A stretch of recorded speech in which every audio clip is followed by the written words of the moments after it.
Okay, let's start.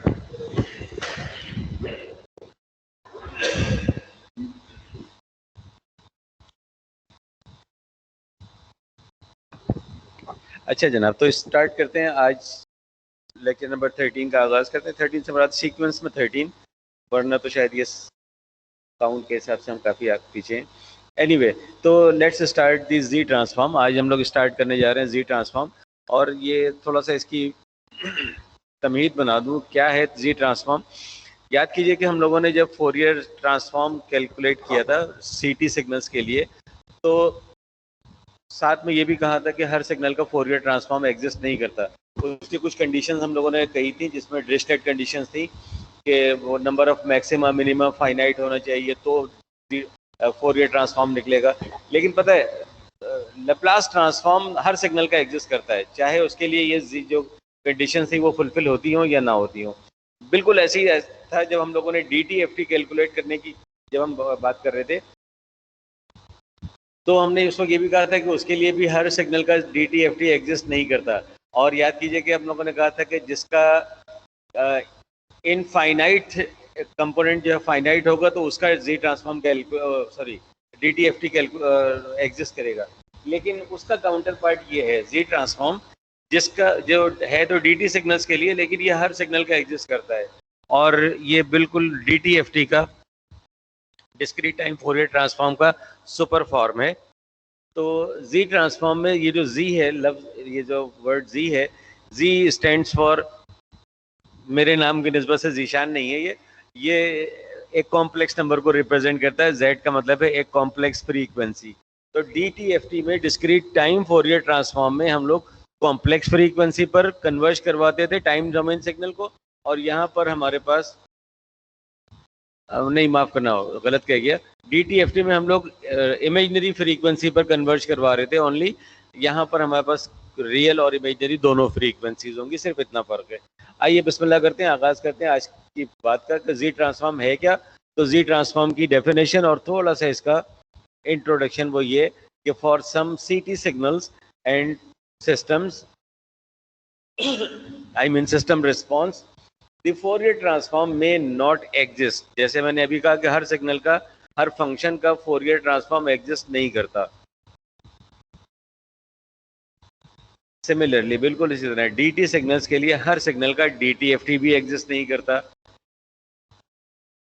लेकिन DT counter part for Laplace, क्योंकि Laplace हर CT signal का exist करता है, उसी का ये काउंटर पार्ट है कि जी ट्रांसफॉर्म हर DT सिग्नल का एग्जिस्ट करता है, इसमें कोई शक व शुबा नहीं है। विच में exist for a variety of DT functions.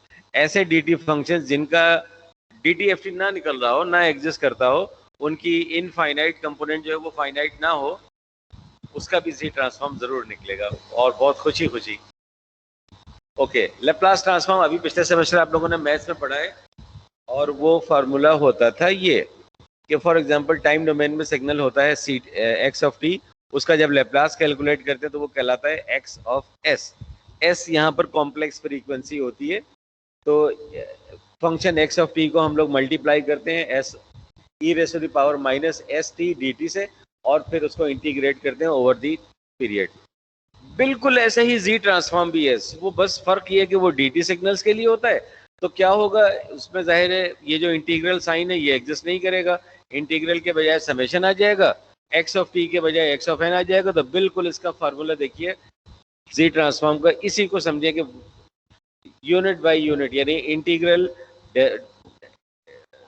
Summation में कन्वर्ट हो गया, x of t x of n में कन्वर्ट हो गया, ई की पावर माइनस एस टी ये कॉम्प्लेक्स एक्सपोनेंशियल है, इसकी जगह पर हमने complex variable for discrete time हमने एक जी वेरिएबल ले लिया। उसी तरह टाइम डोमेन में सिग्नल एक्स ऑफ एन है, डिस्क्रीट है, जब उसका जी ट्रांसफॉर्म निकालेंगे तो वो एक्स कैपिटल एक्स ऑफ जी कहलाएगा। टाइम डोमेन में ये स्मॉल एक्स था, तो फ्रीक्वेंसी डोमेन में जाकर कैपिटल एक्स हो जाएगा। लेकिन नोट करने वाली बात यह है मेरे भाई कि छोटे ब्रैकेट से लिख रहे हैं, इसका क्या मतलब है? एक्स ऑफ जी, जी जो है वो छोटे ब्रैकेट में,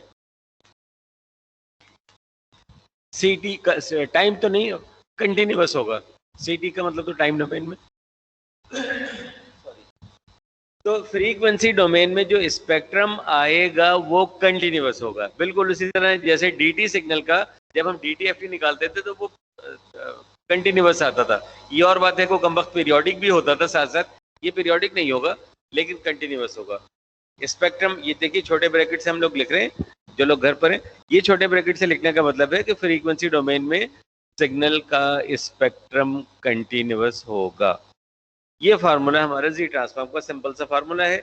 इस पर कुछ न्यूमेरिकल करते हैं, इस पर आज से हमारे बात का आगाज यहाँ से होगा। Okay, where z is a complex frequency. अब ये जी है क्या जिस पर हम लोग ट्रांसफॉर्म करवा रहे हैं, बैठ जाओ, जिस पर हम लोग ट्रांसफॉर्म करवा रहे हैं वो जी वेरिएबल है क्या? वो एक कॉम्प्लेक्स वेरिएबल है, कॉम्प्लेक्स फ्रीक्वेंसी है जिसमें इमेजनरी पार्ट भी होगा जिसको हम ए से रिप्रेजेंट कर लें, और जो रियल पार्ट और जो इमेजनरी पार्ट है उसको बी से कर लें, तो कॉम्प्लेक्स फ्रीक्वेंसी है जी। Since the Z transform is an infinite power series, बैठ जाओ बेटा, इनफाइनाइट पावर सीरीज, क्योंकि Z ट्रांसफॉर्म जो है वो एक इनफाइनाइट पावर सीरीज है। इनफाइनाइट क्यों? कि देखिए पावर इंक्रीज हो रही है कहां तक? Up till positive infinity, up till, हाँ सर कंप्यूटर के पीछे बैठे,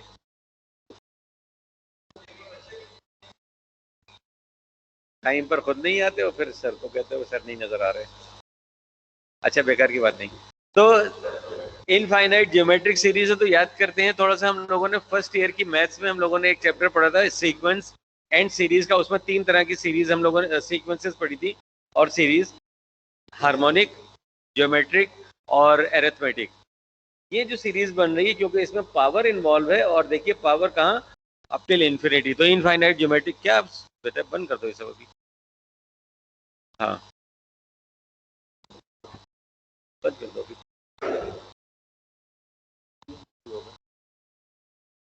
ओके ठीक है ओके। तो इनफाइनाइट ज्योमेट्रिक सीरीज है तो उसका एक सिंप्लीफाइड फार्मूला होता था, वो हम लोग अभी थोड़ा सा याद करेंगे, पहले आप लोगों से याद करवाऊंगा। अच्छा, बहुत इंपॉर्टेंट चीज, जी ट्रांसफॉर्म में उसी तरह रीजन ऑफ कन्वर्जेंस बताया जाता है जैसे लैप्लास में रीजन ऑफ कन्वर्जेंस डिफाइन किया जाता था, उसके बगैर जवाब अधूरा होता है। इसी तरह यहाँ जी ट्रांसफॉर्म में रीजन ऑफ कन्वर्जेंस एक बड़ी इंपॉर्टेंट चीज है। इसके बगैर यकीन करें 5 नंबर के सवाल है तो 2.5 नंबर से ज्यादा नहीं मिलते जब तक आप रीजन ऑफ कन्वर्जेंस नहीं बताएंगे। अब मैथ में तो अंधाधुन हम लोगों ने पढ़ लिया था पिछले सेमेस्टर, लैप्लास जब पढ़ा होगा तब भी और जब जी ट्रांसफॉर्म पढ़ा होगा तब भी, region of convergence defined as such such such such. लेकिन होता क्या है आज हम देखेंगे कि इसकी सिग्निफिकेंस क्या है। और 2 सवाल हम लोग ऐसे करेंगे, 2 डिफरेंट फंक्शंस होंगे टाइम डोमेन में, लेकिन जब उसको फ्रीक्वेंसी डोमेन में ट्रांसफॉर्म करेंगे सेम जवाब आएगा। फर्क क्या होगा? फर्क ये होगा रीजन ऑफ कन्वर्जेंस का। इसलिए रीजन ऑफ कन्वर्जेंस के बगैर जवाब अधूरा माना जाता है। तो आज से ही इसको गिरा में बांध लें कि रीजन ऑफ कन्वर्जेंस हर सिग्नल का हम लोग डिफाइन करेंगे, और जितनी खुश्क तरीके से बेकार तरीके से बुक्स में डिफाइन किया होता है मैथ्स की या सिग्नल एंड सिस्टम की जो हमारी टेक्स्ट बुक है, उस अंदाज में नहीं। जरा आज हम लोग इसको एक्सप्लोर करेंगे एग्जाम्पल्स करके, न्यूमेरिकल करके, और कदम ब कदम एक एक स्टेप आगे जाकर, तो यकीन करें इसको कभी जिंदगी भर नहीं भूलेंगे। और आपसे कोई कभी भी पूछेगा जिंदगी में, आपके बच्चे भी अगर पूछेंगे कि ये पापा ये रीजन ऑफ कन्वर्जेंस क्या होता है, तो आप यकीन करें उसको फौरन डिफाइन कर सकेंगे क्योंकि आप ये भूलेंगे नहीं। तो आज हम लोग रीजन ऑफ कन्वर्जेंस को डिफाइन करेंगे एक नए स्टाइल में। सर का स्टाइल है।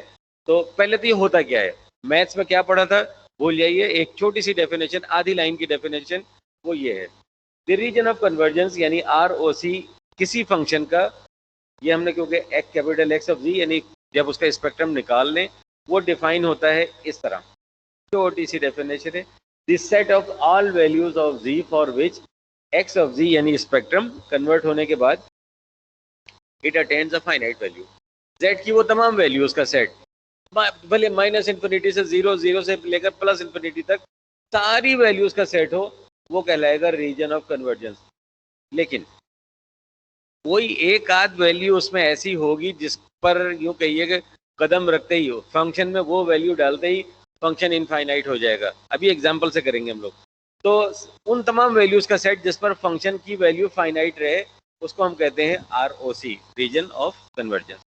आइए एग्जाम्पल से पढ़ते समझते हैं इसको। एक छोटा सा सवाल है, फाइनाइट ड्यूरेशन का एक इस सीक्वेंस में दिया हुआ है एक्स ऑफ एन, कॉजल है, एक तो डिस्क्रीट है। कॉजल इसलिए कि ओरिजिन से स्टार्ट हो रहा है, नेगेटिव कोई वैल्यू नहीं है इसमें, ओरिजिन इंडिकेट कर रहा है ये एरो, तो ये ओरिजिन 0 पर है, फिर ये लोकेशन 1 पर, 2 पर, 3 पर, 4 पर और 5 पर। तो ये हमारे पास जो फार्मूला है, वी हैव दिस फार्मूला। अब इसको देखकर जरा बता दें लिमिट, अब लिमिट्स क्या होंगी 0 से लेकर इन्फिनिटी तक, पॉजिटिव इन्फिनिटी तक नहीं, 5 तक। ऑब्वियसली ये देखिए इसकी औकात कितनी है, 0 से लेकर 0 पर एक नॉन यानी ओरिजिन पर एक नॉन जीरो वैल्यू है, फिर 1 पर, 2 पर, 3 पर, 4 पर और 5 पर। 5 के बाद सारी वैल्यू 0 है, तभी इस सेट में शामिल नहीं है। तो बस लिमिट हो गई 0 से लेकर के 5 तक। ये हो गई लोअर लिमिट, ये हो गई अपर लिमिट। और ये x of z raise to the power minus है, ये तो फार्मूले का था। अब हम इसको एक्सपेंड करें 0 से लेकर 5 तक, यानी एक्स ऑफ 0, और जब हम यहाँ पुट करेंगे 0 तो anything raise to the power 0 will become 1। तो एक स्टेप मैंने कम कर दिया है, यानी यहाँ मैं लिखता z की पावर 0 और उसको फिर बाद में कहता 1, तो एक स्टेप मैंने कम कर दिया है। फिर इसी तरह 1 वैल्यूज पुट कर दें, ये इसको बंद करना पड़ता है बेटा, थैंक यू, बस ठीक है। इसी तरह 2 पर के लिए, 3 के लिए, 4 के लिए, 5 के लिए, सारी वैल्यूज के लिए इसको एक्सपेंड कर लें। अब देखो x ऑफ 0 का मतलब है सिग्नल x में लोकेशन 0 पर जो भी वैल्यू मौजूद है, तो x ऑफ 0 इज 1, ये रहा। सिमिलरली x ऑफ 1 का मतलब है लोकेशन नंबर 1 पर जो वैल्यू है, यहाँ पर 2 है, ये रहा देखिए। सिमिलरली सारी वैल्यूज इस फार्मूले, ये x ऑफ 4 है तो x ऑफ 4 की वैल्यू 0 है यहाँ पर, एंड सो ऑन।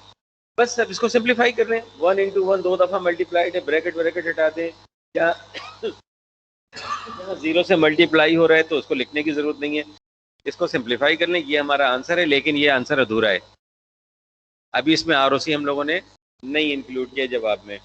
जो हम लोग एक्सप्लोर कर रहे हैं अभी तो कि आरओसी होता क्या है, उसको लिखते कैसे हैं, उसको स्पेसिफाई कैसे करते हैं, डिफाइन कैसे करते हैं, तो इसके लिए हम आगे सिर्फ अभी इतनी बात कर रहे हैं। इसमें देखो z की हर वैल्यू पुट की जा सकती है सिवाय कुछ वैल्यूज के।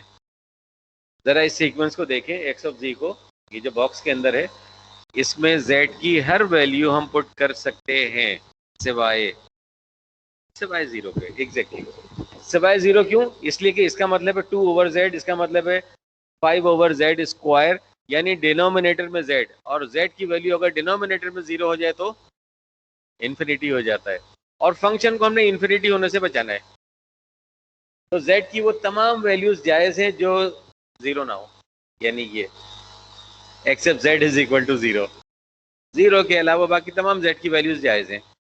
अभी आरओसी का नाम नहीं लिया, अभी हमने सिर्फ इतना कहा कि सारी वैल्यूज ठीक हैं, जायज़ हैं, सिवाय, तो ये इस तरह लिखते नहीं है आरओसी को। अभी हमने आरओसी को यहाँ डिफाइन किया नहीं है, लेकिन जब हम अभी इसके रूल्स वगैरह पढ़ लेंगे फिर वापस आकर डिफाइन करेंगे, अच्छा यहाँ लिखना क्या चाहिए था, फिर आप कभी नहीं बोलेंगे। Find the z transform for x of n। Now x of n is non causal, इसमें कुछ नेगेटिव वैल्यूज भी हैं, यानी ये अगर ओरिजिन पर है तो ये -1 पर है, ये -2 पर है। ये हमारा z ट्रांसफॉर्म का फार्मूला है, तो लिमिट्स बता दें, -2 से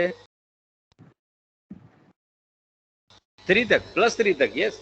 तो ये ओरिजिन है तो ये +1 +2 +3, उसके बाद जीरोज हैं, तो आगे जाने की जरूरत ही नहीं है। तो ये रही लिमिट -2 से +3।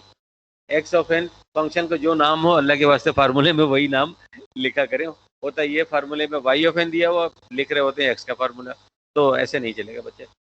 खैर इसको एक्सपेंड कर लें, -2 से 3 तक एक्सपेंड कर लें, तो x of -2, x of -1, x of 0, x of 1, x of 2, x of 3, और उसी तरह यहाँ भी वैल्यू। तो एक्स ऑफ -2 का मतलब है ये वाली वैल्यू जो लोकेशन -2 पर है, तो वैल्यूज वहाँ से देख करके पुट कर लें सारी। देखिए सर ने कोई गलती नहीं की है, जैसे ये x ऑफ 1 है तो x ऑफ 1 7 है, x ऑफ 1 यहाँ ये रहा x ऑफ 1 7, तो सारी वैल्यूज पुट कर लें, मल्टीप्लाई कर लें, सिंप्लीफाई कर लें, जहाँ 0 है उसको ख़त्म कर दें, एंड आंसर आ जाता है ये। लेकिन अभी भी ये आंसर हमारा अधूरा है। 5 नंबर का सवाल है तो आपको 2.5 नंबर अब तक मिले हैं। अब सोचो कि इस सीक्वेंस में z की क्या वैल्यू जायज नहीं है। एक तो इन्फिनिटी, कुछ तो फर्क होगा ना। -2 जायज नहीं है। -2 क्यों नहीं जायज है बेटा? इसको पहले वाले को देख रहे हैं? नहीं, देखो इसका मतलब है z इनटू, डिवाइड नहीं हो रही है, z इनटू मतलब 2 इंटू जेड स्क्वायर। तो अगर यहाँ 2 रखेंगे z की जगह पर तो 2 का स्क्वायर 4 मल्टीप्लाइड बाई, वो तो जायज है, इन्फिनिटी तो नहीं हो रहा है। लेकिन यहाँ अगर आपने 0 पुट कर दिया, जो पहली वैल्यू आपने बताई, तो ये है 7 डिवाइडेड बाई z, डिनोमिनेटर में z आ गया। तो एक तो आई एग्री, इन दो वैल्यूज के लिए तो 0 जायज नहीं है, जो अभी पिछले सवाल में भी था कि 0 के अलावा और भी कुछ है। खुद इन्फिनिटी हम यहाँ अगर पुट कर दें तो ये पूरा फंक्शन ये इन्फिनिटी हो जाएगा। Similarly x of z infinite हो जाएगा। इसका मतलब है हम यहाँ ये लिखें कि for all values of z except 0 and infinity. ठीक है, अभी भी आरओसी का नाम सर ने नहीं लिया यहाँ पर, लेकिन जब हम रूल्स वगैरह पढ़ लेंगे आज ही, तो फिर हम क्वेश्चन 2 में आकर पूछेंगे यार यहाँ लिखना क्या चाहिए था। Okay, question number 3। अरे जाना पहचाना फंक्शन आ गया, डेल्टा यानी यूनिट इम्पल्स। इसके लिए निकालना है जी ट्रांसफॉर्म, एक्स ऑफ जी निकालना है। तो हमारे पास इसको ज़रा बहुत सेट की फॉर्म में, फाइनाइट में अगर लिखें, एक्सपेंड कर लें, तो हमारे पास ये है। एम आई राइट? सिर्फ डेल्टा फंक्शन सिर्फ ओरिजिन पर एग्जिस्ट करता है। ये रहा ओरिजिन पर इसकी वैल्यू 1 होती है, और ये एरो रिप्रेजेंट कर रहा है कि ये लोकेशन ओरिजिन है। उससे पीछे तमाम वैल्यू 0 है, उससे आगे तमाम वैल्यू 0 है, यानी कि -1 पर, -2 पर, -3 पर अप टिल माइनस इन्फिनिटी सब 0 है। इसी तरह 1 पर, 2 पर, 3 पर अप टिल प्लस इन्फिनिटी सब कुछ 0 है। वही फार्मूला आप लगाए थे, सेम फार्मूला अप्लाई करते हैं। अब लिमिट कहाँ से कहाँ तक होगी? माइनस इन्फिनिटी से प्लस इन्फिनिटी, लेकिन बाकी तमाम वैल्यू 0 है सिवाय वो जो ओरिजिन पर है, 0 पर है। बिल्कुल सही कहा आपने। इसको एक्सपेंड कर लें उसी तरह, तो हम देख रहे हैं कि जहाँ पर ये वाली वैल्यू, जहाँ लोकेशन 0 है, जहाँ n 0 है, वहाँ पर इसकी वैल्यू 1 है। सिमिलरली देखो, लोकेशन -1 है, वैल्यू 0, लोकेशन -2, मैग्नीट्यूड 0, और उसी तरह आगे पीछे। सिर्फ इस जगह पर इसकी वैल्यू 1 है। तो और anything raise to the power 0, ये तो 1 होता ही है, तो 1 मल्टीप्लाइड बाई 1। लो मेरे भाई, ये आ गया हमारा आंसर। लेकिन इसमें z की क्या वैल्यू नहीं जायज़ है? ये तो z से इंडिपेंडेंट है, इसमें z तो है ही नहीं। इसका मतलब है z की जो वैल्यू आपके मन में आए इसमें हम पुट कर सकते हैं। इसके लिए हम अप्लाई कर सकते हैं गोया ऑल वैल्यूज ऑफ z और इंटायर z प्लेन। ये जो रेड कलर में मैंने लिख दिया है, ये आरओसी को लिखने का तरीका है। मैथमेटिकली हम लोग यूं लिखते हैं, पूरा प्लेन। प्लेन क्या? X y plane. X y क्यों? z कॉम्प्लेक्स है। जब कॉम्प्लेक्स है तो एक्स एक्सिस होता है इसका रियल एक्सिस, और वाई एक्सिस होता है इमेजिनरी एक्सिस। अब इस एक्सिस पर, यानी देखो ना, प्लॉट ड्रॉ करता हूँ, जबानी आप शायद ना समझ पा रहे हो, और जो रूम अपने घरों में बैठे, ये वाला एक्सिस रियल एक्सिस है, और ये जो वाई एक्सिस होता है ये हमारे लिए इमेजिनरी एक्सिस है। जेड का इमेजिनरी वैल्यू ऑफ, बेसिकली लिखना चाहिए था इमेजिनरी वैल्यूज ऑफ जी, लेकिन क्योंकि यहाँ जगह नहीं थी, चलो मैं छोटा सा लिख देता हूँ, रियल वैल्यू ऑफ जी। तो z जो है ये एक कॉम्प्लेक्स वैल्यू है, तो x एक्सिस इसकी तमाम रियल वैल्यूज होंगी, y एक्सिस इसके लिए तमाम इमेजिनरी वैल्यूज होंगी। अब फर्ज करते हैं z एक कॉम्प्लेक्स नंबर है, ले लेते हैं 3 माइनस j2, कॉम्प्लेक्स है ना। अब ये आएगा कहाँ, किस क्वाड्रेंट में आएगा? तो 3 पॉजिटिव साइड पर, माफ करना यहाँ पर, हाँ, यानी कि 1 2 3, एक्स एक्सिस पर 3 और वाई एक्सिस तो -1 -2। इसका मतलब है ये इस वैल्यू की हम बात कर रहे हैं, z की ये वैल्यू। तो ये एक प्लेन के अंदर है, एक्स वाई 2 डायमेंशनल वैल्यू है, तो इसीलिए हम इसको कहते हैं this is entire z plane. और आर ओ सी का ये तरीका है लिखने का, इस अंदाज में हम लोग लिखते हैं फॉर, अब माफ करना जो लोग घर पर हैं, जब हमारे पास फंक्शन होता है इस तरह डिस्क्रीट फॉर्म में, जैसे कि ये डिस्क्रीट फॉर्म में, तो हम लोग लिखते हैं पूरा प्लेन, इंटायर जी प्लेन, या जी प्लेन की बात करते हैं, entire z plane except z is equal to 0, entire z plane except, अभी पिछले सवाल में जब हम लोगों ने कहा था 0 एंड इन्फिनिटी, तो हम क्या कहेंगे, entire z plane except 0 and infinity. Infinity कौन सा, क्या इसका इन्फिनिटी y का, या y का माइनस इन्फिनिटी, x एक्सिस का प्लस इन्फिनिटी, या x एक्सिस का माइनस इन्फिनिटी, कौन सा इन्फिनिटी। पिछले पेज पर वापस जा रहा हूं मैं आपकी आसानी के लिए, पहले इसको डिस्कार्ड कर दूं।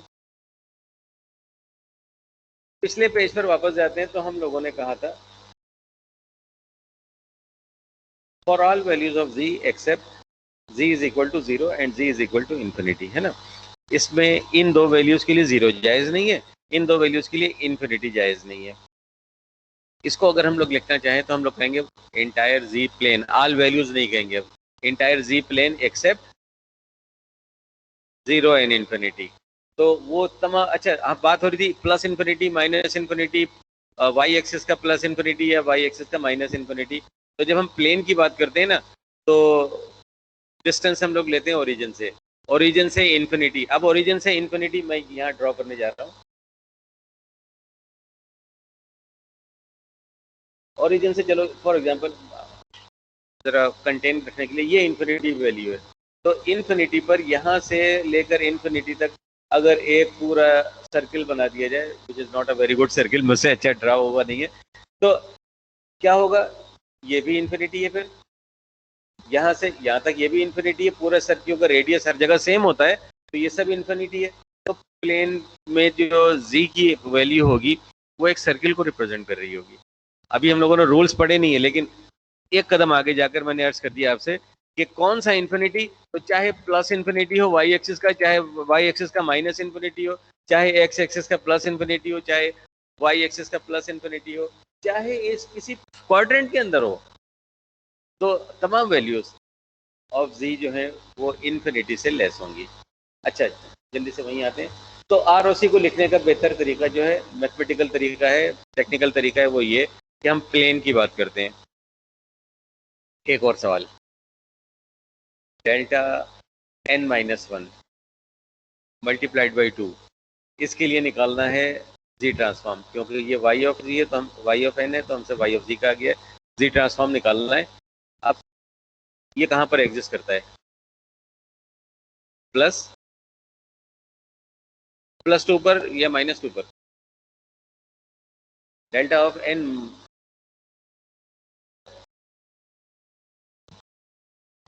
तो ये वाला 2 कौन सा है, ये उसकी लोकेशन नहीं है, ये मैग्नीट्यूड है, लोकेशन है मेरे भाई इसकी +1, क्योंकि एक कदम आगे शिफ्ट किया हुआ है। अब इसी को जरा उस तरह सीक्वेंस की फॉर्म में लिखें, तो लोकेशन नंबर 1 पर इसका मैग्नीट्यूड 2 है, बाकी कहीं भी एग्जिस्ट नहीं करेगा, क्योंकि एक सिंगल वैल्यू होती है और उसको भी हमने शिफ्ट कर रखा है, और ये हम लोगों ने कह रखा है n-1, तो +1 पर शिफ्टेड है भाई। ये रही लोकेशन, नेगेटिव के अलावा जो चीज़ है वो लोकेशन है। अच्छा, वहां नजर नहीं आ रहा, बोर्ड पर नजर नहीं आ रहा, तो चलो इसको मैं फिलहाल बैठा देता, है ना। तो ये लोकेशन 1 है और ये उसका मैग्नीट्यूड है। अब इसको मल्टीप्लाई कर लें, anything raise to the power -1 will become -1, और ये हो जाएगा जनाब z raise to the power -1, या इसको लिख लें 2/z। क्या वैल्यू जायज नहीं है, पूरा जी प्लेन। अब प्लेन की बात करेंगे, अब हम एक कदम ऊपर आ गए, तो इंटायर जी प्लेन एक्सेप्ट 0। तो अब ये नहीं कहेंगे all values of z except this, अब हम कहेंगे प्लेन, ROC है इंटायर जी प्लेन एक्सेप्ट, जो वैल्यू जायज नहीं है बस उसको स्पेसिफाई कर दें। और अब हम कुछ याद करने जा रहे हैं जो पहले आप लोगों ने देख लिया, रिकॉल करना है कुछ अपने जहन में। पावर सीरीज है, जो जी ट्रांसफॉर्म होता है ये पावर सीरीज है, ज्योमेट्रिक सीरीज है, और हम लोगों ने जब फर्स्ट ईयर की मैथ्स में पढ़ा था, तो पावर सीरीज के लिए, सम ऑफ इनफाइनाइट ज्योमेट्रिक सीरीज के लिए, जब हमारे पास फॉर्म ये होती थी कि कोई कांस्टेंट है, कोई बेस है और उसकी पावर 0, प्लस उसी की पावर 1 प्लस उसकी पावर 2 फिर उसी कांस्टेंट की पावर 3 अब टिल इन्फिनिटी ये सिलसिला चल रहा हो, सीरीज हो पूरी इनफाइनाइट, उसको हम लोग रिप्रेजेंट करते हैं सिर्फ इस फार्मूले से। तो वो समेशन फ्रॉम 0 टू इन्फिनिटी और वो जो भी है A raise to the power n, वो उसको हम लोग रिप्रेजेंट कर लेते हैं और एग्जैक्टली इक्वल होता है, अप्रॉक्सीमेट भी नहीं है। ये था कंडीशन इनफाइनाइट के लिए। अगर ऐसा हो A raise to the power 0, A raise to the power 1, A raise to the power 2 और चलते चलते कहीं जा खत्म हो जाए, किसी n पर खत्म हो जाए, फाइनाइट सीरीज हो, अगर सम ऑफ फाइनाइट ज्योमेट्रिक सीरीज हो, तो इसके लिए फार्मूला होता था, ये फॉर्म होती थी ए रेस यानी constant raise to the power 0, constant raise to the power 1 up till constant raise to the power n। उसका फार्मूला ये होता था। फार्मूले गिवन नहीं होते पेपर में, इसलिए ये चीज़ें आपको याद होनी चाहिए, इसलिए याद भी करा दिए, रिकॉल करवा दिया है कि इनफाइनाइट ज्योमेट्रिक सीरीज के लिए फार्मूला ये होता है और फाइनाइट ज्योमेट्रिक सीरीज के लिए फार्मूला ये होता है 1 minus a raise to the power n plus 1, where n is the final जहाँ तक पावर इंक्रीज हो रही है, और 1 माइनस ए नीचे यहाँ भी था, 1 माइनस ए नीचे यहाँ भी है। ये याद रखने हैं बेटा, ठीक है। जरा जरूरत क्यों पेश आई, इस सवाल के लिए पेश आई। Determine the Z transform of the signal, ये एक्स ऑफ एन है, half raise to the power n। देखो ज्योमेट्रिक सीरीज बन जाएगी क्योंकि कोई कांस्टेंट है और उसकी पावर n है। बहरहाल n इक्वल टू और ग्रेटर देन 0, इक्वल टू और ग्रेटर देन 0 का मतलब होगा कि हम जब ये फार्मूला इस्तेमाल करेंगे जी ट्रांसफॉर्म का, तो लिमिट्स क्या होंगी, 0 से इन्फिनिटी। शाबाश, क्योंकि इसमें n की वैल्यू नेगेटिव रखने को मना किया गया है, n की वैल्यू 0 होगी या इन्फिनिटी होगी। बिल्कुल सही फरमाया। ये रहा देखो माइनस इन, यानी हमने फार्मूले में फंक्शन की जगह एक्स ऑफ एन ये तो पुट कर दिया, लेकिन इसको एकोमोडेट करने के लिए हमने ये गलत नजर आ रहा है, माइनस इन्फिनिटी नहीं होगा बल्कि नजर तो आ रहा है ना। तो सर ने कलर चेंज किया तो इसका मतलब है कि ये गलत लिखा है, तो क्या करें, 0। तो n इज इक्वल टू 0 से इन्फिनिटी, और यार इसकी भी पावर n है और इसकी पावर में भी n है, एक दफा लिख लें। कर सकते हैं, बिल्कुल कर सकते हैं। तो हमने n को कॉमन ले लिया पावर को, तो वो जो हाफ की पावर n था वो ऊपर आ गया, और ये जो z की पावर माइनस n था तो -1 हमने नीचे ही रहने दिया और n कॉमन ले लिया। ज्योमेट्रिक सीरीज बन गई, परफेक्ट ज्योमेट्रिक सीरीज बन गई, क्योंकि 0 से इन्फिनिटी तक जा रहा है, लिमिट्स सबको सम करना है, और जो बेस है वो कांस्टेंट है, उसमें कोई n नहीं है, तो ज्योमेट्रिक सीरीज का फार्मूला लगा दें। तो it is an infinite geometric series. ये हमारा जहन है, दिमाग है कि जब ऐसी फॉर्म होती है तो हम लोग ये लिखते हैं। ये पेपर में नहीं दिया हुआ होगा बेटा, इसको याद रखना। बस इसके मुताबिक हाफ जी इनवर्स ए की जगह पर आ जाएगा। इसका मतलब है ये जवाब यहाँ छोड़ सकते हैं, मेरी तरफ से इजाज़त ज़रूर है, लेकिन मैं इस जवाब को अच्छा नहीं समझता। क्यों? रीज़न ये है, दिस इज एक्स ऑफ जी, आप कह रहे हैं कि एक्स ऑफ जी है, लेकिन यहाँ जी की वजह जी इनवर्स में आप डिफाइन कर रहे हैं, तो इसको किसी तरह जी बना दें, यानी जो पावर इनवर्स है इसको ख़त्म करना है। उसका सबसे आसान तरीका ये जेड से डिवाइड मल्टीप्लाई कर दें, क्योंकि जिस चीज़ से डिवाइड करें और उसी से मल्टीप्लाई करें तो कोई फ़र्क नहीं पड़ता। ऊपर ये मल्टीप्लाई होकर जेड हो जाएगा, और ये जेड जब इससे मल्टीप्लाई होगा जेड हो जाएगा, और जब इससे मल्टीप्लाई, ये दोनों मर जाएंगे, एक जेड है और एक जेड इनवर्स है, एक दूसरे का अपोजिट है, तो ये जी इनवर्स खत्म हो जाएगा और ये आ जाएगा z ओवर z-2। ये हमारा आंसर है, लेकिन अधूरा। अभी आरओसी का कोई जिक्र नहीं आया। आरओसी का जिक्र अब एक कदम आगे जाते हैं, थोड़ा सा आपको कंफ्यूज करूंगा। इसका आरओसी यूं लिखेंगे, अभी हाँ मत कहिएगा, इसलिए कि अभी हम एक कदम ऊपर गए, और more technical method to write the ROC, वो ये तरीका है। अब कंफ्यूजन इसलिए है कि क्यों आपने मॉड्यूलस का साइन इस्तेमाल किया, क्यों आपने यहाँ कहा ग्रेटर, जबकि आप कह रहे हैं कि हाँ यहाँ इसकी जगह पर अगर हम हाफ, एग्जैक्टली हाफ पुट कर दें, तो half minus half 0, something over 0 infinity. तो z की जगह पर सिर्फ हाफ जायज नहीं है, तो आप यही कहते हैं ना entire z plane except half, लेकिन नहीं, टेक्निकल तरीका उसका है यूं लिखना। तो modulus of z greater than half, less क्यों नहीं, इक्वल टू और ग्रेटर देन क्यों नहीं, यहाँ इक्वल का साइन क्यों नहीं लगाया, या अगर लेस होता तो लेस देन और इक्वल टू क्यों नहीं, एग्जैक्टली इक्वल क्यों नहीं, उसके लिए हमें कुछ रूल्स पढ़ने हैं आरओसी के। जब हम वो रूल्स पढ़ लेंगे फिर इसको आकर साफ करेंगे अपने जहन को कि यार यहाँ सर ने ग्रेटर क्यों लिखा था, इक्वल क्यों नहीं लिखा था, लेस क्यों नहीं लिखा था, इक्वल टू और ग्रेटर देन क्यों नहीं लिखा था, लेस देन और ग्रेटर देन 0 क्यों नहीं लिखा, सॉरी लेस देन और वो रूल्स हमने पढ़ने हैं, क्योंकि अभी हमने रूल्स पढ़े नहीं है। शायद मैथ्स में तो पढ़ लिए होंगे, भूल गए होंगे, हम लोग वैसे शॉर्ट टर्म मेमोरी लॉस वाले हैं तो भूल गए होंगे। तो इसको टेक्निकल तरीका ये है लिखने का, फॉर फंक्शनल फॉर्मेट। अब देखो इसमें इंटायर जी प्लेन की बात नहीं करेंगे। इंटायर जी प्लेन की बात हमने उस वक्त की थी क्वेश्चन 1 में, 2 में, 3 में, 4 में, जब हमारे पास जो सिग्नल था वो सीक्वेंस की फॉर्म में था, फाइनाइट था। लेकिन यहाँ क्वेश्चन नंबर 5 में अब फर्क ये है कि हमारे पास फंक्शन की फॉर्मेट में दिया हुआ है। अब इंटायर जी प्लेन की बात नहीं करेंगे, बल्कि लिखेंगे मॉड्यूलस ऑफ जी। यहाँ हमने देखा क्या वैल्यू जायज़ नहीं है, न्यूमरेटर में देखा, सॉरी डिनोमिनेटर में देखा हमने यार अगर हाफ पुट कर दें तो ये इनफाइनाइट हो जाएगा। z is equal to half जायज़ नहीं नजर आ रहा हमें। ऊपर लिखेंगे हाफ तो ठीक है, लेकिन यहाँ जैसे हमने z हाफ डाला फंक्शन इन्फिनिटी हो जाएगा। तो प्रॉब्लम ये है, कंफ्यूजन ये है कि यार सर आपने यहाँ इक्वल क्यों नहीं लिखा। उसके लिए हमें रूल्स पढ़ने हैं। जो रूल्स अभी अगली स्लाइड में या नेक्स्ट टू नेक्स्ट में जब रूल्स हमारे सामने आ जाएंगे तो फिर ये याद रहेगा कि ग्रेटर क्यों, लेस क्यों नहीं और इक्वल क्यों नहीं। तो उस वक्त के लिए थोड़ा सब्र करते हैं, 2 स्लाइड्स गुजर जाएं। अच्छा अभी यहाँ तो हमने हाफ एक न्यूमेरिकल वैल्यू ली थी, वेरिएबल लेते हैं अगले सवाल में। क्वेश्चन 6 में हमने लिया variable a raise to the power n। बस कुछ फर्क इतना है, पिछले सवाल में हाफ था a की जगह पर, अब कोई वेरिएबल a है और u ऑफ n क्या बता रहा है, 0 से इन्फिनिटी। शाबाश।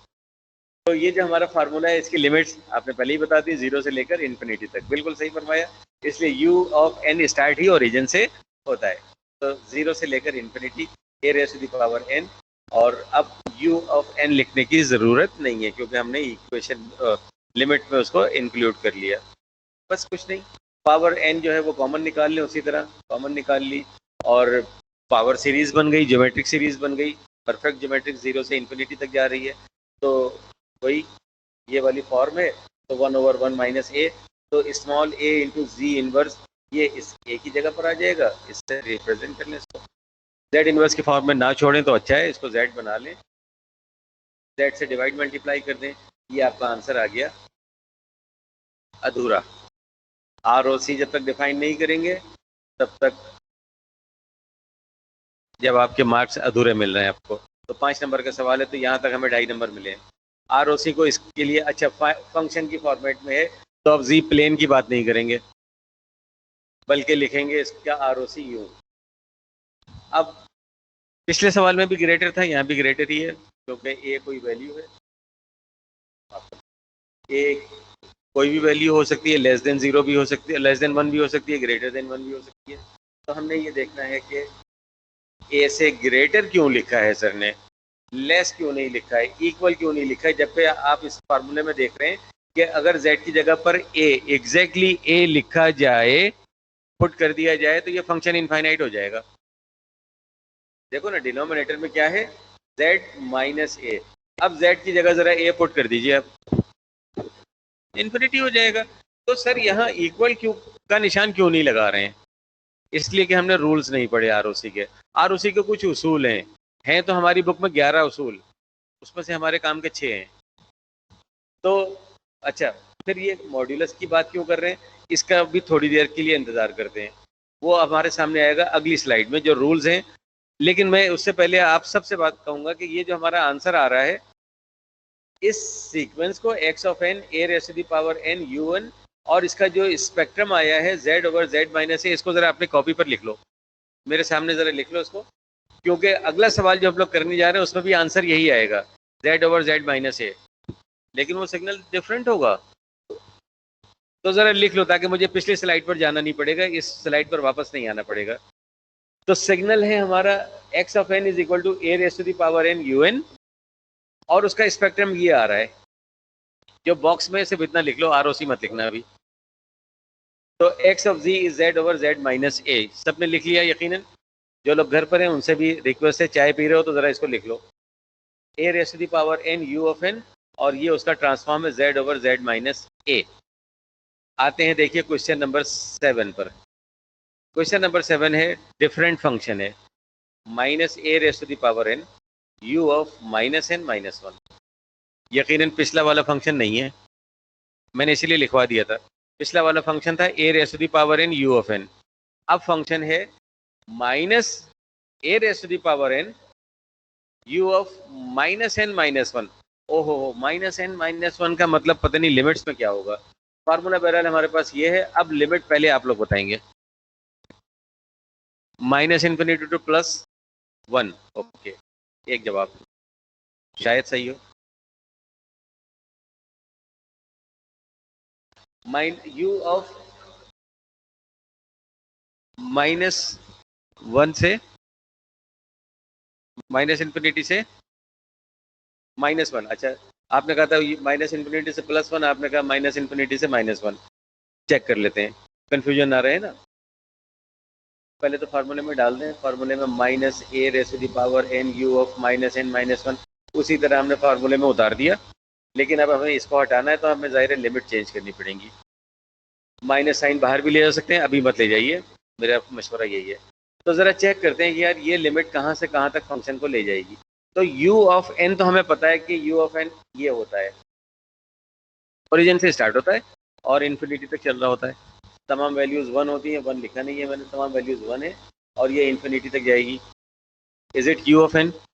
बिल्कुल सही है। सबसे पहले क्या करेंगे? सबसे पहले हम करते हैं शिफ्टिंग। तो इस सिग्नल को -1 जब हम शिफ्ट करेंगे नेगेटिव साइड पर जाएगा? नहीं, पॉजिटिव साइड पर जाएगा। यू आर राइट, बिल्कुल। u ऑफ माइनस n मतलब n माइनस 1 शिफ्ट करेंगे। सबसे पहले शिफ्टिंग करते हैं। रिमेंबर, अभी इस तरह का सवाल आएगा मिड टर्म में। तो सबसे पहले हम शिफ्ट करेंगे तो ये जो ओरिजिन पर है ये आ जाएगा +1 पर और इन्फिनिटी तक जाएगा, है ना। तो +1 से स्टार्ट होगा। अब क्या करें? अब मिरर करेंगे। मिरर करते हैं अबाउट दी ओरिजिन। तो ये जो +1 वाला है ये -1 पर चला जाएगा एंड सो ऑन, ये सारे चले जाएंगे यूं। तो बिल्कुल आपने जो कहा, नहीं आपने कहा था माइनस इन्फिनिटी से, ये माइनस इन्फिनिटी से -1 तक, ये इसकी लिमिट हो गई फंक्शन की। तो अब इसको हटाकर हम लिख सकते हैं माइनस इन्फिनिटी से -1, ये रहा। इसीलिए मैंने जगह भी छोड़ी थी और कुछ जगह आपने नोट किया होगा ऊपर भी छोड़ी हुई है वो भी ज़रूरी थी। अच्छा खैर, क्या ये पावर सीरीज बन रही है? नहीं बन रही है। पावर चलो वो कॉमन निकाल लेते हैं अभी। यहाँ पहले तो एक सवाल ये कि क्या लोअर लिमिट और अपर लिमिट को हम इंटरचेंज कर सकते हैं? लोअर की जगह पर अपर लिमिट लिख दें, अपर की जगह पर लोअर लिमिट लिख दें। मैं थोड़ा सा आपको मोहतात कर दूं कि हाँ या ना कहते हुए थोड़ा सा मोहतात कर दूं, वो ये कि जब हम इंटीग्रेट करते हैं और इंटीग्रेशन हम कर रहे हो, लोअर लिमिट हो a और अपर लिमिट हो b, और जब आप इसको शिफ्ट करते हैं, इंटरचेंज करते हैं लिमिट्स, यानी लिमिट आप कर दें b से a, तो गलत करते हैं। इसको बैलेंस आउट करने के लिए याद है आपको यहाँ नेगेटिव साइन लगाना पड़ता है। तो क्या अगर हम इसकी अपर लिमिट और लोअर लिमिट को इंटरचेंज करें, नेगेटिव साइन लगाना पड़ेगा? नहीं, मैं इसीलिए कहा था कि देखो मैं मोहतात कर देता हूँ। सम का मतलब होता है डिस्क्रीट में समेशन, इंटीग्रेशन का मतलब होता है कंटिन्यूअस में समेशन। जब हमने लिमिट चेंज कर दी, इंटरचेंज कर दी, ये अपर लिमिट बन गई जनाब, ये जो अपर लिमिट थी वो लोअर लिमिट बन गई। तो बैलेंस आउट करने के लिए हमने कहा कि नेगेटिव साइन लगाना पड़ेगा। इसकी मैं अच्छी आसान एग्जांपल दे दूं, तो ये सोहराब बोर्ड से लेकर अगर ये जो टूल प्लाजा है, फर्ज करो 15 किलोमीटर है, तो सोहराब बोर्ड से आप गाड़ी लेके निकले, 15 किलोमीटर गए, आ गया टोल प्लाजा। टोल प्लाजा से जब आप वापस आएंगे तो क्या आप 15 किलोमीटर आएंगे? सोहराब गोट वापस आने के लिए आपको रिवर्स डायरेक्शन में आना पड़ेगा, क्योंकि ये है सोहराब गोट। यहाँ से आप 15 किलोमीटर आगे गए तो आया टोल प्लाजा। 15 किलोमीटर अगर आप कहें नहीं 15 किलोमीटर ही जाएंगे, तो 15 किलोमीटर का मतलब पॉजिटिव इधर, तो आप तो कहीं और निकल गए, बैरिया टाउन निकल गए। आपको जब वापस आना है तो नेगेटिव डायरेक्शन में आना पड़ता है। तो ये जो नेगेटिव डायरेक्शन है ये इसलिए नेगेटिव साइन है, ये इसीलिए है। लेकिन मोहताज जो मैंने कराए थे वो ये एरेज का कॉन्सेप्ट है। प्रोग्रामिंग में एरेज पढ़े होंगे, है ना। एरेज में होता क्या था, बेसिकली वो इस तरह हम सपोज ये करते हैं, हमसे कहा जाता है कि फर्स्ट करो बहुत सारे डब्बे हैं, ये लोकेशन 0 है, ये लोकेशन 1 है, ये लोकेशन 2 है, 3 4 कितने बन जाए, चलो ये बन गया, चेक कर लेते हैं। ये लोकेशन 0 है, 1 2 3 4 5 6 7 बन गए, यानी कि 8 है टोटल। अच्छा, ये वेरिएबल का एरे का नाम रख लेते हैं, एरे का नाम x रख लेते हैं, यानी x ऑफ 0 ये लोकेशन होगी, फर्ज करते हैं उसके अंदर वैल्यू है 1, x ऑफ 1 वो ये लोकेशन है, वेरिएबल है उसके अंदर कुछ भी वैल्यू हम पुट कर सकते हैं। चलिए सब में 1 1 1 पुट कर लेते हैं, आसान हो जाएगा। यहाँ भी देखो ऐसे ही कर रहे हैं, हमने ऐड करना है, सम करना है n की वैल्यूज के लिए, यानी x of 0, x of 1, x of 2 up till x of 7, वहाँ तो -1 तक है। सम करना है तो देखो सम कैसे करते हैं, हमसे कहा जाए कि यार पहले x ऑफ 0 लो, इसके अंदर x ऑफ 1 जमा कर लें, इन दोनों को जमा करेंगे, 1 + 1 2 हो गया, 2 हमने नोट कर लिया, इसमें ये जमा करेंगे वैल्यू 3 हो जाएगा, इसमें ये वाली वैल्यू जमा करेंगे जो सम आया 4 हो गया, सम के अंदर ये वाली वैल्यू जमा करते हैं 5 हो गया, इसी तरह ये वैल्यू ऐड करते हैं 6 हो गया, ये वैल्यू ऐड करते हैं 7 हो गया, ये वैल्यू ऐड की हमने हो गया 8, तो जवाब आया जनाब 8। ये कब, जब हमने काउंटर चलाया 0 से लेकर के इन्फिनिटी तक, लिमिट्स की बात कर रहा हूँ, इंटरचेंज करने की। अब हमने कहा कि नहीं इंटरचेंज कर रहे हैं अगर, तो हम यहाँ से यानी कि 7 से जो 7 में वैल्यू है उसमें जमा करेंगे पिछली वैल्यू। अब काउंटर उल्टा चला रहे हैं, लेकिन इसके अंदर वैल्यू क्या है 1, इसके अंदर वैल्यू क्या है 1, जवाब आया 2, इसके अंदर ये वाली वैल्यू ऐड की, यानी इसका कंटेंट 3, इसका कंटेंट 4, इसका कंटेंट 5, इस लोकेशन का कंटेंट 6 7, इस लोकेशन का कंटेंट, ये तो जवाब 8 आ गया। दोनों सेम नहीं आ गए, इधर से आप ऐड करें तो भी जवाब 8 आया था, इधर से ऐड करें तो भी जवाब 8 आया।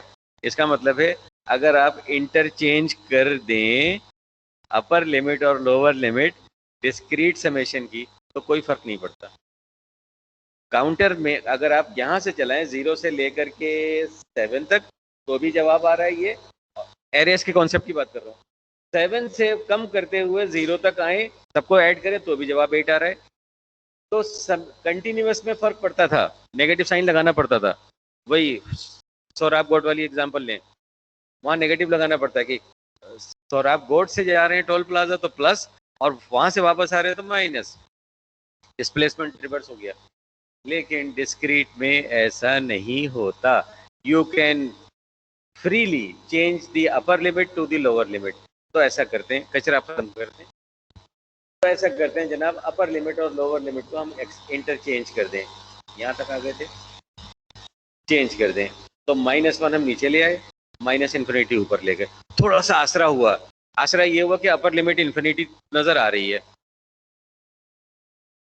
लेकिन माइनस इन्फिनिटी है। चलो इतना तो हमें इत्मीनान है, क्योंकि पूरे प्लेन की बात करते हैं, एक सर्किल होता है, तो इन्फिनिटी का मतलब इधर का इन्फिनिटी, उधर का इन्फिनिटी, नीचे का इन्फिनिटी, ऊपर का इन्फिनिटी, सारी वैल्यूज का सेम होगा। लेकिन हमें बनानी है मैथमेटिकल फॉर्म जहां लोअर लिमिट हो मेरे भाई 0 और अपर लिमिट क्लियरली वाजे नजर आए इन्फिनिटी। क्या करें, एक नया वेरिएबल इंट्रोड्यूस कराएं, चेंज दी वेरिएबल। एक ऐसा वेरिएबल लें जिसकी वजह से ये जो लिमिट्स हैं ये पॉजिटिव हो जाएं। एक वेरिएबल m ले लेते हैं, changing variable m is equal to -n। इसको खत्म करने के लिए, क्योंकि हमने देखा कि -1 से माइनस इन्फिनिटी है, तो नया वेरिएबल ले लें जो इसका अपोजिट हो। तो हमने कहा ठीक है, -n एक वेरिएबल होगा, मतलब -n को हम m से रिप्रेजेंट कर लें तो ये हो जाएगा प्लस, ये हो जाएगा प्लस इन्फिनिटी। ये देखिए अब होगा क्या कि हम लोअर लिमिट को चेंज करेंगे which is n is equal to -1। ठीक है, n इज इक्वल टू -1 नजर आ रहा है वाजे। अब हमने जो नया वेरिएबल लिया था उसको रिप्लेस कर दें, n की जगह पर हम -m पुट कर दें, -m पुट कर दिया, माइनस माइनस कैंसिल हो जाएगा, m की वैल्यू आ गई प्लस, लोअर लिमिट प्लस हो गई। इसी तरह अपर लिमिट माइनस इन्फिनिटी यानी n is equal to minus infinity, n की जगह पर रिप्लेस कर दें -m, okay, minus minus sign cancel हो गई, प्लस इन्फिनिटी। थोड़ा सा और इत्मीनान हुआ कि अपर लिमिट पॉजिटिव इन्फिनिटी हो गई, लेकिन अभी एक चिरांद बाकी है, वो ये कि लोअर लिमिट 0 नहीं है, +1 है। चलो पहले इसको रिप्लेस करते हैं। तो लोअर लिमिट हो गई, m की लोअर लिमिट हो गई 1 और अपर लिमिट हो गई इन्फिनिटी, और यहाँ n था उसको हमने -m से रिप्लेस कर दिया, जो हमने यहाँ सपोज किया था। कंबाइन कर लें पहले, तो पावर्स कंबाइन कर लिए, एक चिरांद नजर आ रही है बस, लोअर लिमिट। अगर लोअर लिमिट 0 हो जाए तो हम पावर सीरीज का फार्मूला ठोक देंगे इसमें, मतलब ज्योमेट्रिक सीरीज का 1/1 - a वाला। क्या करें?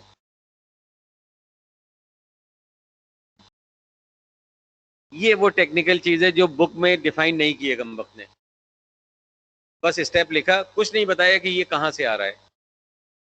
क्या करें, सोचो जरा। लो यानी अब हम जरा आपको बताता हूँ कि सॉरी जो लोग घर पर हैं, ये है हमारा बेस a इनवर्स z, जिसकी पावर इस वक्त 1 से इन्फिनिटी तक है। तो एक एरे फिर कौन लें, नजर आ रहा है? हाँ, a inverse z raise to the power 1 location 1 पर। जब लोकेशन 2 पर हो तो a इनवर्स z की पावर 2, इसी तरह a इनवर्स z की power 3 up till infinity. Limit हमारी यहाँ से स्टार्ट हो रही है 1 से, लोअर लिमिट 1 है। अगर कहीं ये लोअर लिमिट जो है मेरे भाई ये यहाँ से शिफ्ट हो जाए ओरिजिन पर 0 पर, तो ये हमारी पावर सीरीज बन जाएगी। बुक ने नहीं डिफाइन किया है इसको, तो हम क्या करें, ये चेक कर लें m इज इक्वल टू 0 पर ये फंक्शन होगा क्या। फंक्शन इस वक्त क्या है, फंक्शन इस वक्त ये रहा ब्रैकेट के अंदर जो है, यानी ब्रैकेट के अंदर जो कुछ है a inverse z into m -1, वो उसका मैग्नीट्यूड भी, इसीलिए मैंने मैग्नीट्यूड बाहर नहीं निकाला अभी। तो हमारा फंक्शन है ये रेड कलर में, इसमें m की जगह पर 0 पुट करें अगर, तो जब हम यहाँ 0 पुट करेंगे तो anything raise to the power 0 1, magnitude इसकी वजह से -1 हो जाएगा। इसका मतलब है मेरे भाई ये देखो, ओरिजिन पर इसकी वैल्यू होगी -1। अब हमने लिमिट शिफ्ट करना है वहां से, लिमिट को स्टार्ट करना है 0 से। क्या करें, बड़ा लॉजिकल सा सवाल है, बहुत लॉजिकल सा सवाल है। हमने इस लिमिट को शिफ्ट करना है यहाँ इधर, ताकि ये लोअर लिमिट हो जाए 0। इस जाहिर गलत काम कर रहे हैं, हमसे कहा गया 1 से इन्फिनिटी तक ऐड करो, हम जबरदस्ती अपनी आसानी के लिए हम 0 से ऐड कर रहे हैं। तो 0 पर कुछ कंटेंट मौजूद है यार, उसकी वजह से जवाब गलत हो जाएगा। क्या करें, फिर अर्ज करता हूँ, जो लोग घर पर हैं भाई आप लोगों से भी सवाल है। हमने इस लोअर लिमिट को स्टार्ट करना है 0 से। 0 का मतलब है कि अभी हमसे कहा गया 1 से लेकर इन्फिनिटी तक, ये देखिए यहाँ से इन्फिनिटी तक सारी वैल्यूज को, इन तमाम वैल्यूज को सबको ऐड करना है। लेकिन हम अपनी आसानी के लिए हम चाह रहे हैं वो 1/1 - a वाला फार्मूला यूज कर लें। हम कह रहे हैं नहीं सर ऐसा कर लेते हैं, इसको यहाँ से शिफ्ट करते हैं 0 से, ये यहाँ 0 आ जाएगा, पावर सीरीज बन जाएगी, ज्योमेट्रिक सीरीज बन जाएगी, 1/1 - a से आसानी से हम लोग ऐड कर लेंगे। वरना हमें इस वैल्यू को कैलकुलेट करना पड़ेगा, उसको ये वैल्यू ऐड करेंगे, उसको ये वैल्यू ऐड करेंगे, उसको ये वैल्यू ऐड करेंगे, एक काउंटर चलाएंगे 0 से इन्फिनिटी तक, which is not possible for us, for human being as well as for any computer, any super computer। Infinity तक तो कोई जा ही नहीं सकता, हमें पता ही नहीं इन्फिनिटी आता कहाँ से है, शुरू कहाँ से होता है इन्फिनिटी। अनडिफाइंड है वो, इनफाइनाइट है, अनडिफाइंड है। हाँ, तो वो जो सीक्वेंस एंड सीरीज वाला फार्मूला था ज्योमेट्रिक सीरीज का, तो हम कहते थे कि यार अगर 0 से किसी चीज की पावर इंक्रीज हो रही है 1 2 3 4 अप टिल इन्फिनिटी, तो 1/1 - a से उसको रिप्लेस कर लें। अब हमसे तो कहा गया है, फिर सवाल दोबारा दोहरा रहा हूँ, बात काफी आगे निकल गई। हमसे कहा जा रहा है 1 से इन्फिनिटी तक ऐड करो इन सबको। हम कह रहे हैं नहीं, 1 0 से ऐड करेंगे। तो 0 पर यार कोई कंटेंट मौजूद है, -1 मौजूद है। हम लिमिट यहाँ जब लेकर आएंगे तो इसको न्यूट्रलाइज करना है। चलो हिंट दे दिया, न्यूट्रलाइज करना है। +1 ऐड कर दें। +1 क्यों ऐड कर दें? क्योंकि जब हम यहाँ लिमिट लेकर आएंगे तो उसमें ये -1 ऐड होगा। इसका इम्पैक्ट कैंसिल कैसे होगा? इसका अपोजिट ऐड कर दें। इसका अपोजिट -1 का अपोजिट होगा +1, ये रहा। तो adding +1 in x of z, इस पूरे सीक्वेंस में, सीरीज में हम ये x ऑफ z ये ऐड कर दें। इसका अपोजिट उसको कैंसिल करने के लिए, न्यूट्रलाइज करने के लिए। और जनाब मेकिंग लिमिट स्टार्टिंग फ्रॉम 0, और वो जो लोअर लिमिट थी ये अब हम स्टार्ट 0 से कर दें। तो देखिए ये हुआ 0 से इन्फिनिटी, और उसको न्यूट्रलाइज करने के लिए हमने +1 ऐड किया। ये बुक ने नहीं समझाया, आपकी बुक ने। कहाँ से आ जाता है वो +1, कोई नहीं बताता। ये है उसका लॉजिक।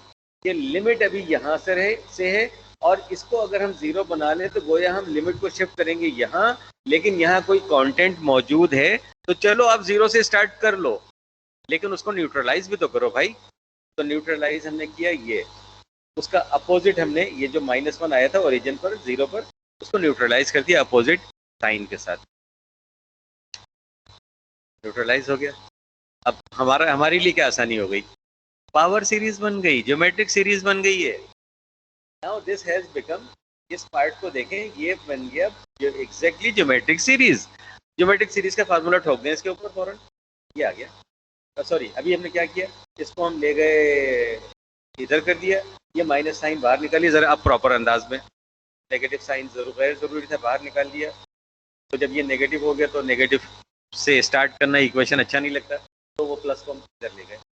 अब ये बन गई हमारी ज्योमेट्रिक सीरीज।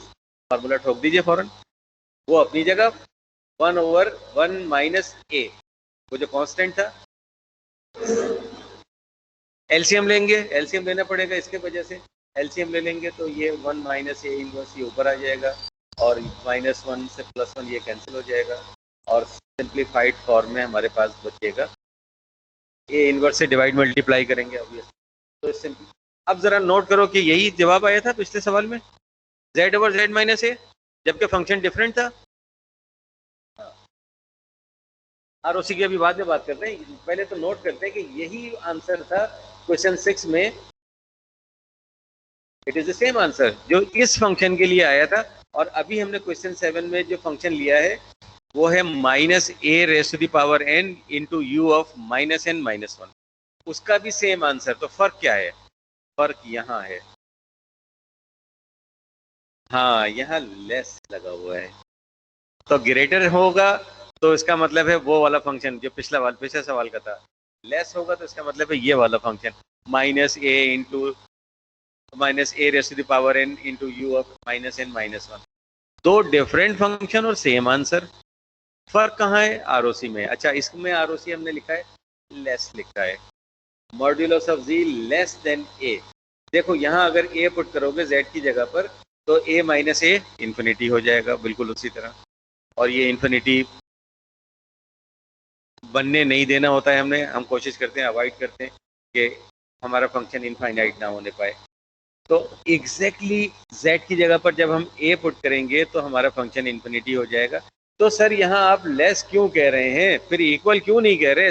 ये क्या गोरख धंधा है? पिछले वाले में आपने ग्रेटर कहा था, इसमें आप लेस कह रहे हैं।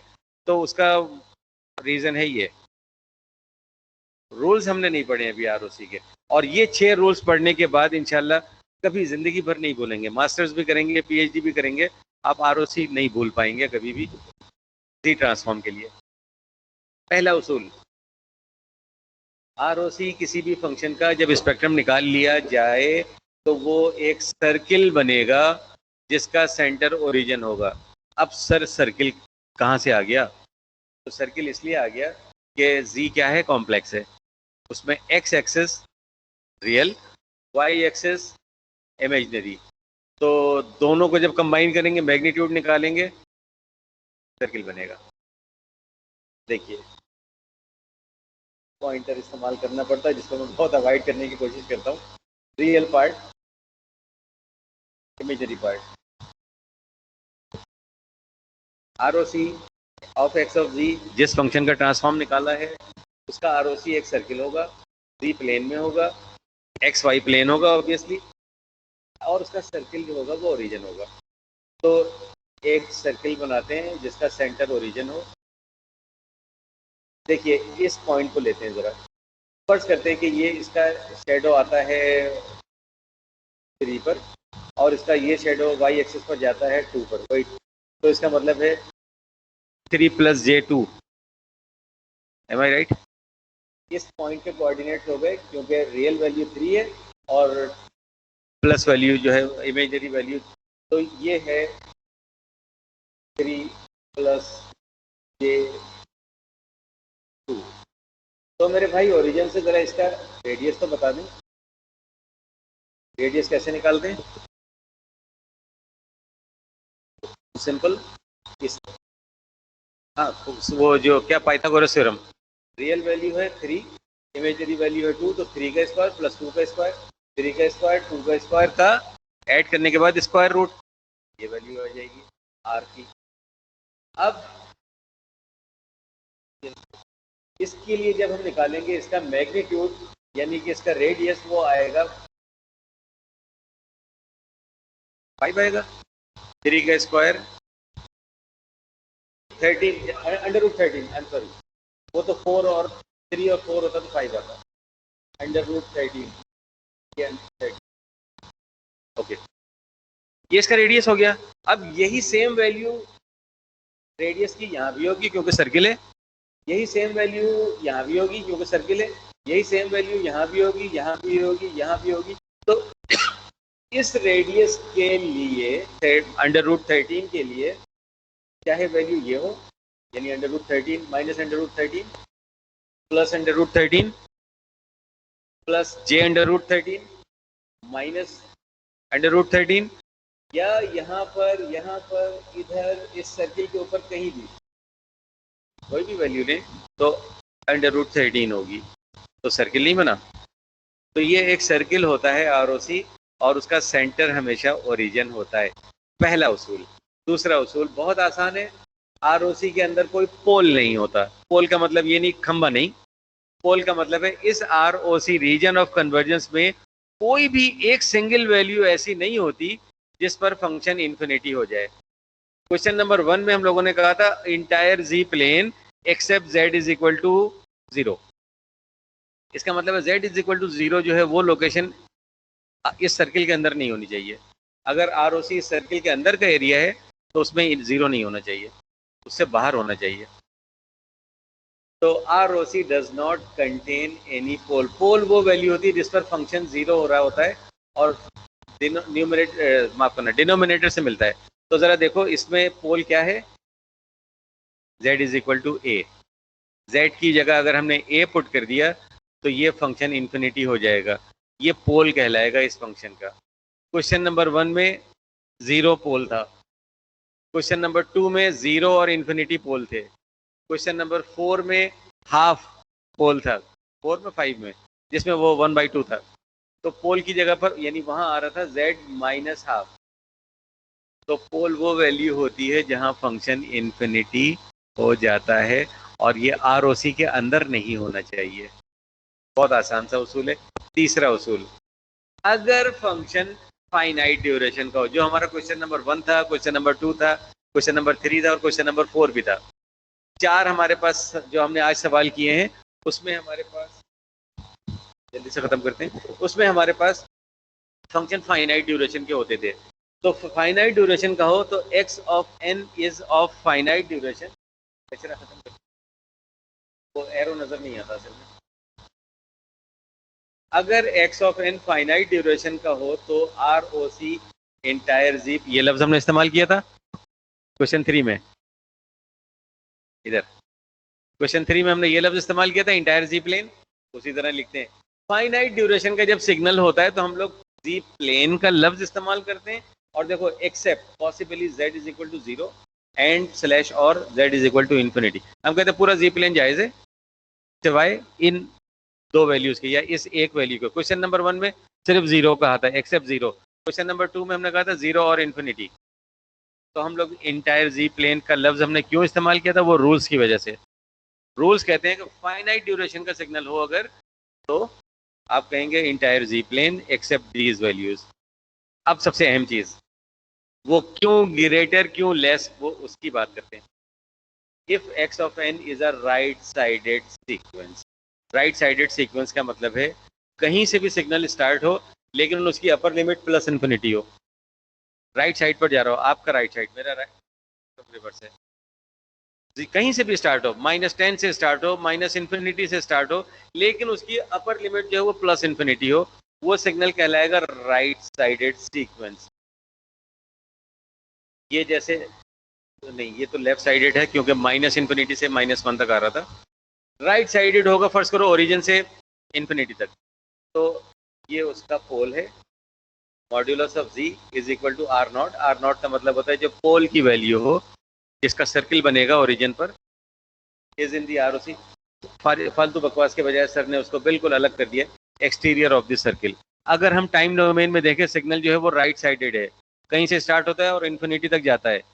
तो सर्किल जो हमने बनाया है आरओसी का, उसके बाहर का सारा एरिया आरओसी है, अगर राइट साइडेड हो तो। ये जो क्वेश्चन अभी हम लोगों ने किया है, जिसके लिए मैंने जवाब मिटाना जरूरी नहीं समझा कि अगले पेज पर जाके ये रूल्स लिखता, क्योंकि ये जवाब आया है उस सीक्वेंस का जो -इन्फिनिटी से -1 तक आ रहा है। उसकी स्टार्टिंग लिमिट कहाँ से है, -इन्फिनिटी। तो अगर सीक्वेंस हो लेफ्ट साइडेड, यानी उसकी लोअर लिमिट -इन्फिनिटी हो। अब -इन्फिनिटी से -1 तक आ रहा है, ये भले -इन्फिनिटी से ओरिजिन तक आता, -इन्फिनिटी से +10 तक जाता, -इन्फिनिटी से किसी फाइनाइट वैल्यू तक जा रहा होता, ये लेफ्ट साइडेड ही कहलाता। क्यों, उसकी जो स्टार्टिंग लिमिट है वो है -इन्फिनिटी, लेफ्ट साइडेड सीक्वेंस है। और जब सीक्वेंस लेफ्ट साइडेड होता है, जैसे कि उसका आंसर ये आया है, तो पोल की वैल्यू हमें मिल रही है यहाँ पर a, जो होगा इसका रेडियस। तो मॉड्यूलस का साइन हम लोग इसलिए लगाते हैं क्योंकि हमें मैग्नीट्यूड चाहिए। रियल और इमेजिनरी दोनों वैल्यूज हैं जी में, उनका मैग्नीट्यूड चाहिए। तो वो वैल्यू आर नॉट है जो हमें मिल रही है यहाँ पर ए, और सर्किल का जो इंटीरियर अंदर का जो पार्ट है वो सारा आरओसी है। तो सीक्वेंस टाइम डोमेन में अगर राइट साइडेड, सर्किल के बाहर, टाइम डोमेन में सीक्वेंस लेफ्ट साइडेड, -इन्फिनिटी से आ रहा है, सर्किल का इंटीरियर, और अगर -इन्फिनिटी से +इन्फिनिटी जाता हो तो डबल साइडेड हो, तो टू साइडेड हो, तो फिर देखो टू साइडेड है तो हम उसको ब्रेक कर लें, -इन्फिनिटी से ओरिजिन, ओरिजिन से +इन्फिनिटी। तो वो जो -इन्फिनिटी से ओरिजिन तक का पार्ट है, उसके लिए सर्किल के अंदर का एरिया, और जो ओरिजिन से, खामोशी की जबान में आप समझ गए, उसके लिए सर्किल के बाहर का। तो क्वेश्चन नंबर 4 के मुताबिक से अगर right sided sorry not question, rule number 4 के मुताबिक अगर राइट साइडेड सीक्वेंस होता है तो सर्किल के बाहर का सारा आरओसी। तो ग्रेटर का साइन क्यों लिखा था सर ने, इस रूल की वजह से। इस सवाल में, माफ करना, इस सवाल में ये लेस क्यों लिखा है, क्योंकि ये -इन्फिनिटी से कहीं तक आ रहा था, -1 तक आ रहा था, तो लेफ्ट साइडेड था, तो हमने यहाँ लेस लिखना था, ये रहा। तो ये रूल्स की वजह से सर ने लिखा था लेस। तो अब वो सारी बातें क्लियर हो गई। क्यों मॉड्यूलस का साइन, इसलिए कि we need the magnitude for that circle, उसका रेडियस चाहिए, तो हमें मॉड्यूलस चाहिए उसका रेडियस। और लेस या ग्रेटर क्यों, इन दो रूल्स की वजह से। इस सवाल में सीक्वेंस हमारा लेफ्ट साइडेड था, तो लेफ्ट साइडेड के लिए सर्किल का इंटीरियर चाहिए, तो रेडियस अगर 5 है तो 5 के अंदर अंदर रहना है, तो सारी लेस वैल्यूज, इसलिए हमने यहाँ पर इक्वल का नहीं, ग्रेटर का नहीं, लेस का साइन लगाया। प्लीज, राइट साइडेड है, हाँ, कहीं से भी स्टार्ट हो, -10,000 से स्टार्ट हो लेकिन जा रहा हो इन्फिनिटी तक, लेफ्ट साइडेड है, राइट साइडेड है। हाँ, बस आज का काम यहाँ पर खत्म करते हैं ड्रॉ करके।